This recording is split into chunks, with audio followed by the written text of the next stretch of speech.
Hello everyone, welcome back to my channel. ఈరోజు నేను మీకు ఒక బ్యూటీ టిప్ చెప్పబోతున్నాను. మన ఇంట్లోనే ఉండే అలోవెరా ప్లాంట్తో.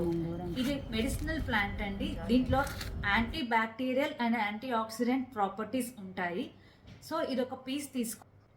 ఈ మిడిల్లో అలోవెరా జెల్ ఉంటుందండి. దీన్ని మనం చాక్తో బాగా ఇలా స్క్రబ్ చేసి ఓపెన్ చేస్తే జెల్ లాగా వస్తుంది.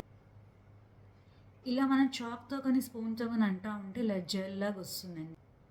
ఈ జెల్లో మనం కొంచెం ఒక పించ్ ఆఫ్ టర్మరిక్ యాడ్ చేసి ఈ జెల్ని బాగా మిక్స్ చేసుకొని పింపుల్స్కి అప్లై చేసుకుంటే పింపుల్స్ అన్నీ క్లియర్గా పోతాయండి. అంతేకాదు బ్లాక్ స్పాట్స్ కూడా మీకు ఉండవు. సో చిన్నపిల్లలు కానీ కాలేజ్ స్టూడెంట్స్ కానీ క్రీమ్స్ అవి యూజ్ చేయకూడదు కాబట్టి ఇలాంటి జెల్ అప్లై చేస్తే చాలా మంచి రిజల్ట్ ఉంటుంది. ఈ జెల్ని పింపుల్స్ పైన 15 to 20 minutes ఉంచి ఫేస్ వాష్ చేసుకోవాలి. Everyone like, share and subscribe.